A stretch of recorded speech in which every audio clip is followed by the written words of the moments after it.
Miqueas, vamos a estudiar el libro de Miqueas, es un libro de los profetas menores y vamos a dar un resumen, ¿sí? Así que vaya a Miqueas y vamos a empezar con el capítulo 1.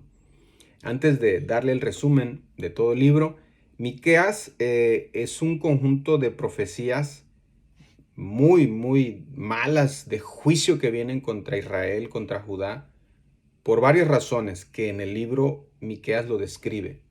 Por ejemplo, había un abuso de autoridad contra los pobres, había mucha injusticia en el pueblo, había inmoralidad sexual, había idolatría, y además hay un reclamo en contra de los líderes, en contra de los profetas, de los jueces, de los príncipes. Usted lo va a leer todo eso en el libro, porque el liderazgo se había corrompido, era un liderazgo corrupto.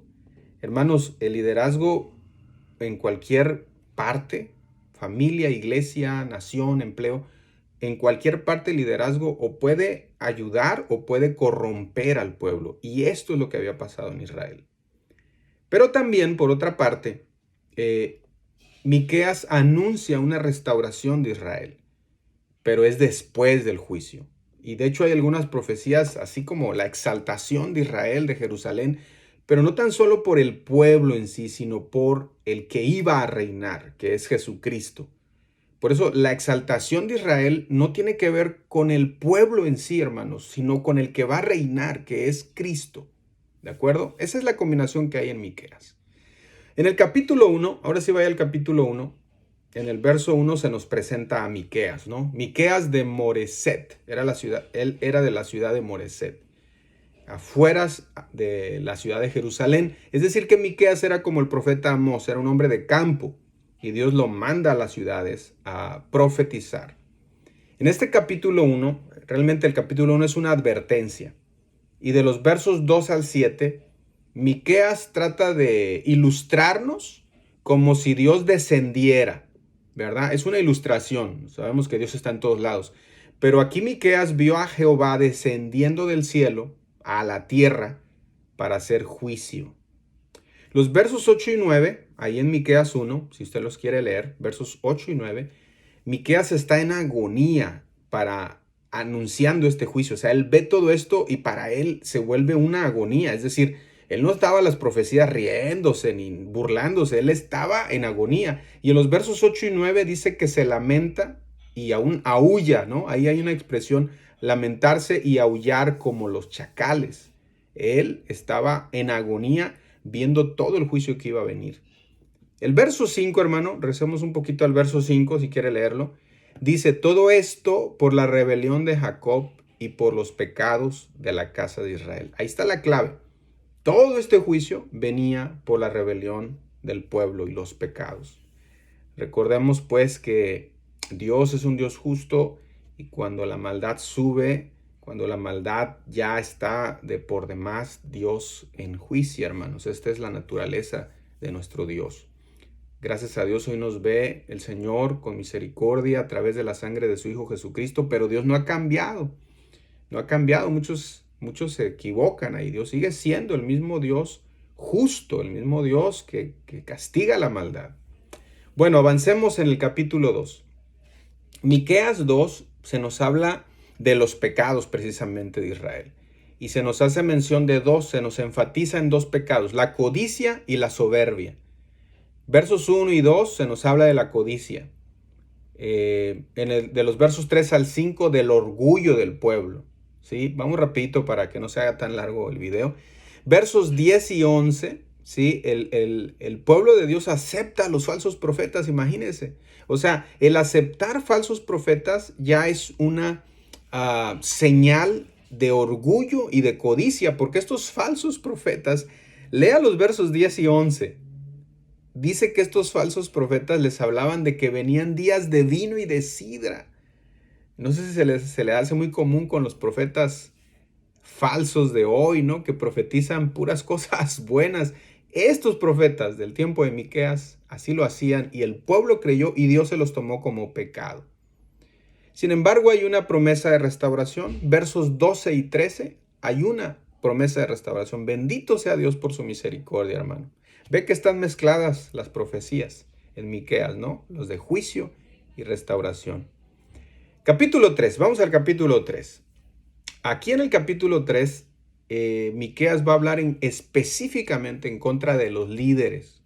Los líderes tenían la responsabilidad delante de Dios de guiar al pueblo de Israel, de conducir al pueblo de Dios. Por eso es tan importante el liderazgo, hermano, en cualquier área. En este capítulo, Miqueas primero habla contra los jueces, luego habla contra los príncipes y luego habla contra los jefes de la casa de Jacob. ¿Sí? Por ejemplo, de los versos 5 al 7 está el pecado y el juicio prometido a los falsos profetas. Esos son parte del liderazgo. En un texto dice, vosotros que aborrecéis lo bueno y amáis lo malo. Ese es el problema, ¿no? Cuando una persona aborrece lo bueno. No tan solo no le gusta lo bueno, sino lo aborrece, pero lo malo lo ama. Capítulo 4, vamos al capítulo 4. En este capítulo 4 hay una profecía de restauración, hay una profecía hermosa, hermanos, de los versos 1 al 3. Esta profecía está por cumplirse, no se ha cumplido todavía. Dice, voy a leer un poquito, versos 1 al 3. Acontecerá en los postreros tiempos que el monte de la casa de Jehová será establecido por cabecera de montes y más alto que los collados, y correrán a él los pueblos. ¿Sí ve? Un día Dios va a reinar en esta tierra y vendrán muchas naciones, dice el verso 2, y dirán, venid y subamos al monte de Jehová, a la casa de Dios de Jacob, y nos enseñará sus caminos. Obviamente esto habla del milenio, esto habla de cuando Cristo Jesús reine, hermanos. Wow, Cristo reinará, vale la pena seguir a Cristo. Bueno, vamos a Miqueas 5. Miqueas 5. En Miqueas capítulo 5 hay una profecía. Miqueas está profetizando contra Israel, los juicios que vienen, pero también hay profecías de restauración. Y en el capítulo 5 se nos habla ya de que él está profetizando que el Mesías, el libertador, el Señor, el siervo de Dios que viene a restaurar todo, va a nacer en Belén. Miqueas 5:2, subráyelo ahí en su Biblia. Pero tú, Belén Efrata, pequeña para estar entre las familias de Judá, de ti me saldrá el que será Señor en Israel. Ahí está la clave, hermanos. Dios va a glorificarse en el pueblo de Israel, no por el pueblo, sino por el Señor. Y en esta profecía nos está diciendo que van a ser en Belén, lo cual se cumplió. Esta profecía ya se cumplió con el nacimiento de nuestro Señor Jesucristo. Después se habla del triunfo del remanente de Jacob, ¿no? Hay un remanente, hay un pueblo que se mantiene firme y habla de ese triunfo. Vamos a Miqueas 6. Miqueas 6, en este capítulo 6, vaya a su Biblia, ¿sí? Capítulo 6, ahí estamos. En Miqueas 6 hay una tipo discusión entre Jehová e Israel.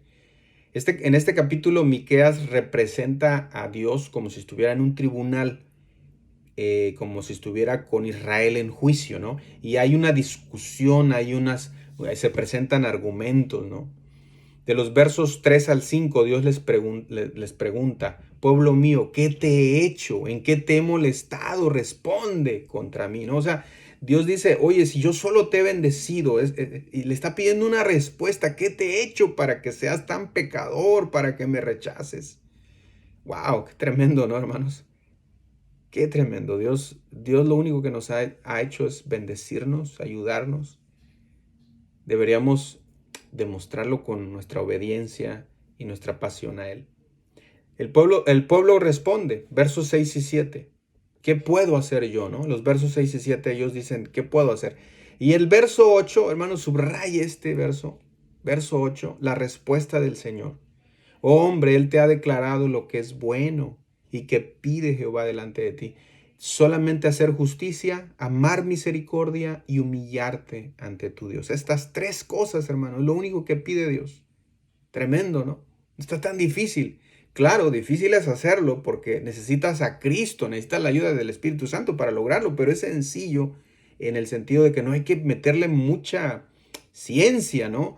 Dios pide hacer justicia, ser justos, amar misericordia y humillarte ante tu Dios. Y el capítulo termina de los versos 13 al 16. Estamos en Miqueas 6. El capítulo termina con el juicio de Dios sobre el Israel codicioso y malvado. Wow. Había mucha codicia y mucha maldad. Finalmente, hermanos, Miqueas 7. Miqueas 7. Vaya al capítulo 7. Y aquí hay una confesión y hay un consuelo de Israel. Aquí Miqueas, él toma el papel como si fuera el pueblo de Israel y hace una confesión en los versos 1 al 4. Él dice, ay de mí, ay de mí. Dice, en nombre de esta nación pecadora, Miqueas confesó el pecado. Primero reconoció su pecado y luego describió algunos pecados específicos. Él se está confesando como si fuera el pueblo de Israel. En el verso 9, este es clave en ese capítulo, subráyelo. Dice, la ira de Jehová, verso 9, la ira de Jehová soportaré porque pequé contra él. Mire, qué hermosa frase esa, hermanos. La idea de este verso es decir, sé que he pecado y aceptaré mi corrección. Ese es el corazón que Dios quería del pueblo, ¿no? Y Miqueas aquí está representando al pueblo. Y se dice que en los tiempos de Miqueas el pueblo lo escuchó. Esta fue otra historia muy diferente con Oseas o Jeremías. Aquí el pueblo sí escuchó, pero obviamente después volvió a desviarse. De los versos 11 en adelante, en Miqueas 7, Miqueas profetiza sobre el consuelo y el perdón de Dios para su pueblo. Y está el verso 18, que es hermoso. También subráyelo. Yo quiero que subraye todo, ¿verdad? El verso 18 dice, ¿qué Dios como tú que perdona la maldad? Wow, hermano, qué hermoso es Dios. Y olvida el pecado, dice, del remanente de su heredad. No retuvo para siempre su enojo, porque se deleita en misericordia. O sea, Dios no tan solo quiere ser misericordioso, Él se deleita perdonándonos. Verso 19, Él volverá a tener misericordia de nosotros, sepultará nuestras iniquidades y echará en lo profundo del mar todos nuestros pecados. Así termina Miqueas. Sí, habrá juicio, sí habrá castigo, pero también Dios promete misericordia. Hermanos, aprendamos de esto, que Dios nos da advertencias, Dios nos llama la atención, Dios nos llama al arrepentimiento, obedezcamos su voz antes que sea demasiado tarde, porque la misericordia de Dios es grande e infinita. Regresa al Señor, obedece al Señor, ahí está la bendición. Gracias, hermanos, bendiciones.